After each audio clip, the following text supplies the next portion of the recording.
سلام به شما. خیلی خوش اومدید به این بررسی دقیق. امروز میریم سراغ یه بخش جالب از کتاب 4 ستون فروش شهرام ترقی، بخشی که اسمش هست برون رفتن از حاشیه احساسات.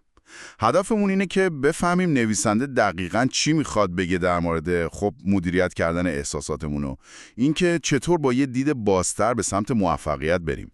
جالبه که نویسنده یه جورایی تند شروع میکنه. میگه خیلی از این واکنش‌های احساسی که هر روز داریم ممکنه جلوی راهمون رو بگیرن. یه تصویرسازی هم داره. اولش فکر کنید یه صبح سرد، برف میاد، شما بیرونید.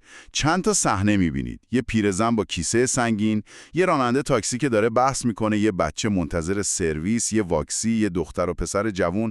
نویسنده میگه شما احتمالاً به هر کدوم اینا یه واکنش احساسی نشون میدید. سریع. و سوال اصلیش اینه: واقعاً چقدر از فکر و انرژی شما درگیر این واکنش‌های گذرانیشه؟ همینطوره. دقیقاً از همین نقطه شروع میکنه. این واکنش‌های فوری، مثلا دلسوزی برای اون پیرزن یا قضاوت در مورد راننده یا هر حس دیگه‌ای. نویسنده به اینها میگه احساسات بی اثر.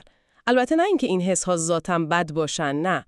بحثش اینه که توی مسیر رسیدن به هدفاتون، به خصوص هدفهای کاری و تجاری، اینا میتونن حواستون رو پرت کنن، یعنی انرژی ذهنی شما رو میگیرن. حتی پیشنهاد میکنه که شاید بهتر باشه فقط مثلا 20 تا 25% از ذهنمون درگیر این مدل احساسات بشه. این خودش یه نگاه جالبه، به خصوص اگه شما دنبال تمرکز و بازدهی بیشتر باشید. پس یعنی نمیگه بی احساس باشیم، میگه حواسمون به تمرکزمون باشه. درسته؟ دقیقاً. مدیریت فعالانه توجه. برای اینکه این ایده رو بهتر جا بندازه، یه تشبیه خیلی خوبم میاره. تشبیه تغییر زاویه دید. انگار دارید ارتفاع میگیرید. اول همون صحنه‌های زمینی رو از نزدیک میبینید. بعد تصور میکنید که از 30 متری نگاه میکنید، بعد 200 متر، بعد 2000 متر. و خب هرچی بالاتر میرید، اون جزئیات کوچیک و احساسی کمرنگتر میشن. بله، ولی فقط یه قاضی ذهنی نیست. خیلی هوشمندانه از این فاصله فیزیکی استفاده میکنه. این ارتفاع گرفتن در واقع استعاره برای وسعت دید پیدا کردن، فاصله گرفتن ذهنی از درگیری‌های لحظه‌ای. وقتی از 2000 متری به شهر نگاه میکنید، دیگه جزئیات اون دعای راننده تاکسی یا مشکل ترافیک یک کوچه خاص مهم نیست. شما الگوهای بزرگتر رو میبینید، ساختار کلی شهر، خیابون‌ها، ارتباط بین مناطق. این همون چیزیه که متن بهش میگه تفکر استراتژیک، دیدن تصویر کلان. نویسنده معتقد این نگاه کلان کلید موفقیت توی کاره، به جای غرق شدن توی احساسات ریز و روزمره. خیلی جالبه که این نگاه کلان رو مستقیم وصل میکنه به قدرت تخیل.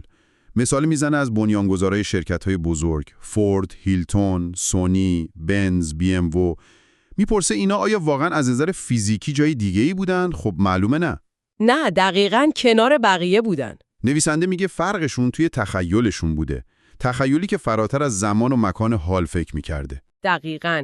تأکیدش روی تخیله، نه خیال پردازی الکیا، بلکه تخیل به عنوان یه موتور محرک قدرتمند.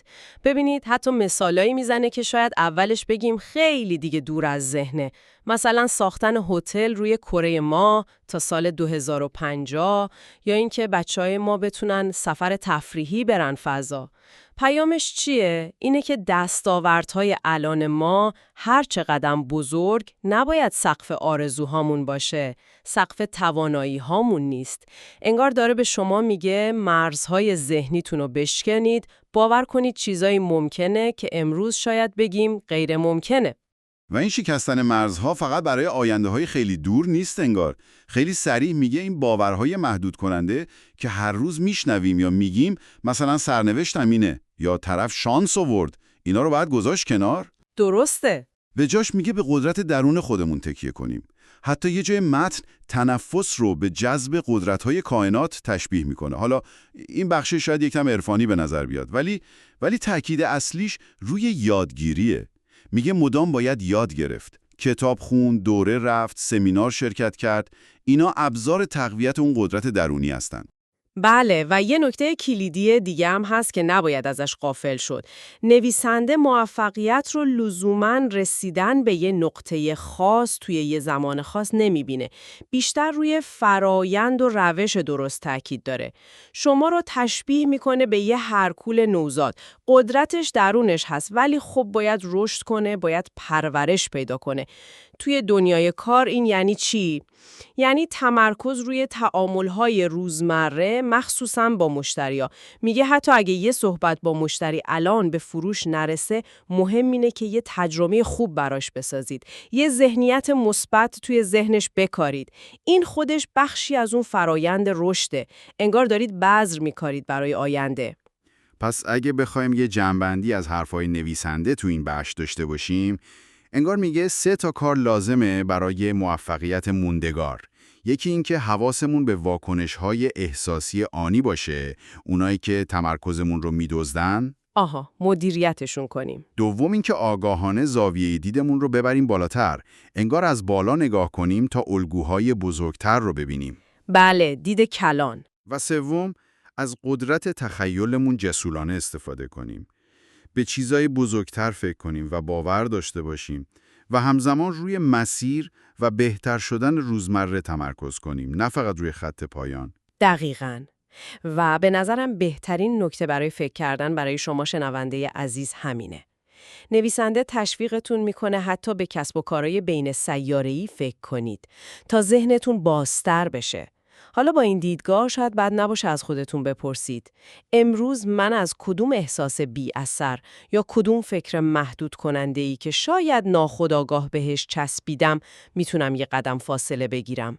چطور میتونم زاویه دیدم رو حتی یه ذره وسیع‌تر کنم تا جا برای ایده ها و امکانات جدید باز بشه؟ این متن بیش از هر چیز یه دعوت به همین خودکاوی و بازنگری.